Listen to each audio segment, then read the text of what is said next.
Hey, thank you for joining me today.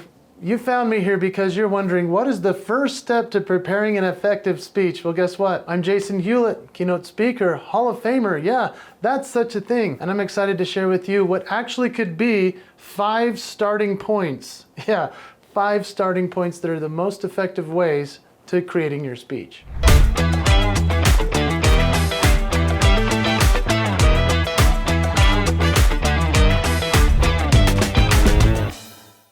So by the end of this video, you'll have 5 clear steps as to what you could do to create an effective speech. But the very first one is you have to believe what you're talking about. When you believe what you're talking about and you believe what you're saying needs to be said, here's what happens. You convince your audience that they have something they need to listen to you say. And it's so awesome when somebody stands up on a stage and really blows us away with their material, their speech that they believe in. Now, let me just give you a background as to how I created my own speech, because this is how I would teach anybody else, and I hope this helps you. But I started out as a speaker decades ago, and I really wanted everyone to believe that they have something unique about them. I believe that everyone has talents. I believe that everybody has a great skill set and everybody should share it. And I actually believe that if we don't share it, we're cheating the world. And so I believe all of those things. Now, I had to start there in order to create what is now called the promise, which is my current keynote speech. I also share within the promise how to discover your signature moves, which are those things that make you unique. Now, but what is the promise, you might ask? Well, the promise is simply that whatever you say you do, you're going to do. I mean, it's just that simple of a message. But it all can be brought back to the original thought of, I know you have talents. I know you have gifts. I know you have strengths. And since I believe that as a speaker, I can convince you that you do as well. In fact, I've helped people discover those strengths, those talents, those gifts for years. I've put together workshops and made lots of money as a keynote speaker, teaching leaders how to discover that they have their own signature moves that make them awesome, and that they can teach others how to discover theirs. I'm so passionate about this that it's been a miracle I make a living, but I would do it for free and just ask to be paid for the travel. That's how much I love it. But people pay me lots of money to go and give it an effective speech because I believe what I'm talking about. And so when you believe what you're talking about, it's very important. Now, if you want, I think this would be a great place for you to actually go to my website and get one of those worksheets I created. If you'd like, it's the ICM process on how to discover your signature moves, ultimately keeping your promise. So if you go to jasonhewlett.com/ICM. Very simple. jasonhewlett.com/ICM. We'll put that link in the description below. But I just want you to go and check that out. Try to identify, that's what I stands for, identify, C, clarify, M, magnify. If you'll identify your talents, clarify your gifts, magnify that which makes you great, then you can keep the promise in everything you do. And so, yeah, step 1 truly is you must believe what you're talking about. I've seen speakers that get up there and they're not so convinced, or maybe they're even doing their own therapy. You can't do that. The audience wants to see an effective speaker give a great speech. And so when you stand up there and believe what you're talking about, it makes all the difference. Now, I promised you that I would give you 5 steps as to which one you could start with. Well, guess what? This next one, it could be the first one you start with even before just believing what you're going to say. Just get prepared.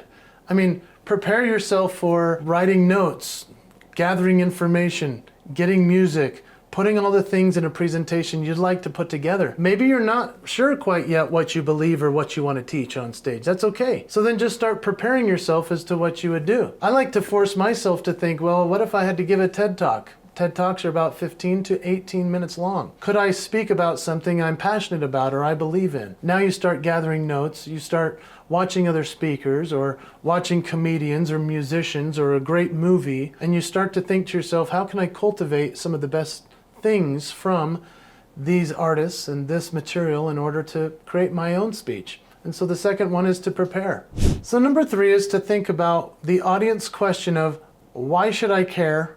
And how is this good for me, or how is this about me? That's literally what the audience is watching and asking themselves. In fact, that's what you should be asking yourself in finding this video. You're like, what's this going to do for me? How's this going to help me? That's the right question.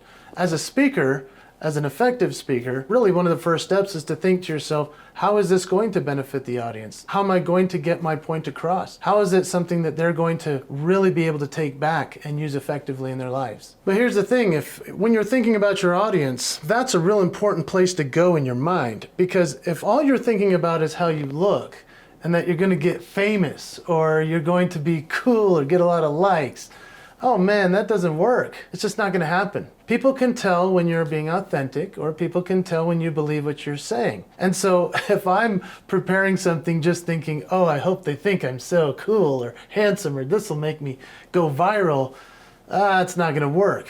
I mean, some people have figured out that formula, but that's because they did all of this original work at the beginning. So there's a guy named Gary Vaynerchuk, Gary V as he's known, and he talks about that a lot of creators these days are burning out. Why are they burning out? Because they're creating something simply because they're thinking, oh, someone's going to like this, somebody wants this, somebody does that. Like I say, we got to come back to that place of, can you create something that you truly believe in?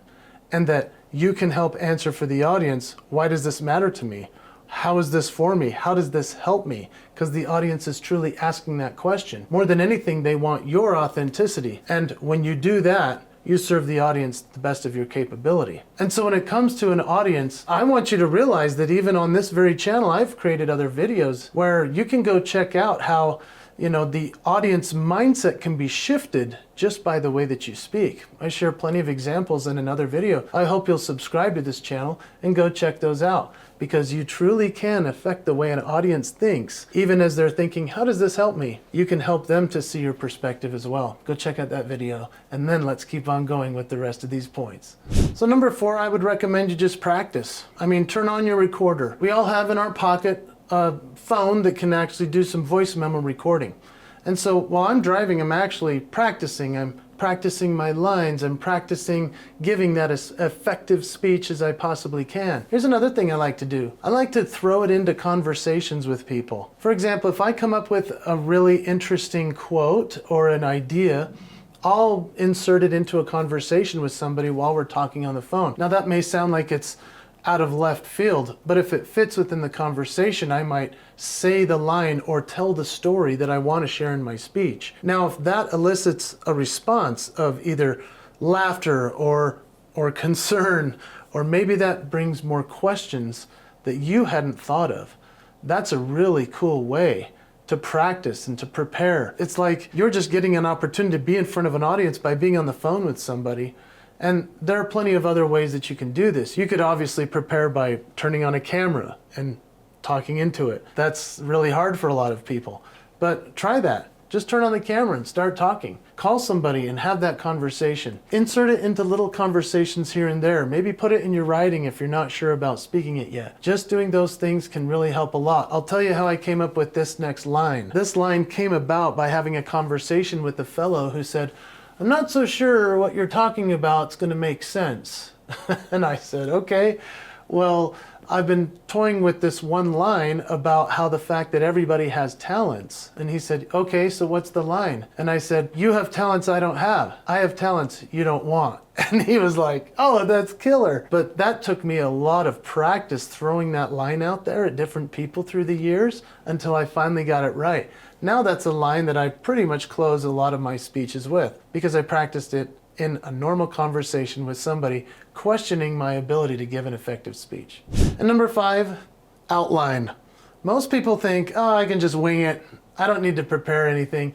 No, you need to have an outline. Trust me. I mean, I do other videos about the importance of the outline if you want to check them out on this channel. But the outline is so effective and so important. You need to know what your beginning is, your middle, your end. You need to know where you're headed because guess what?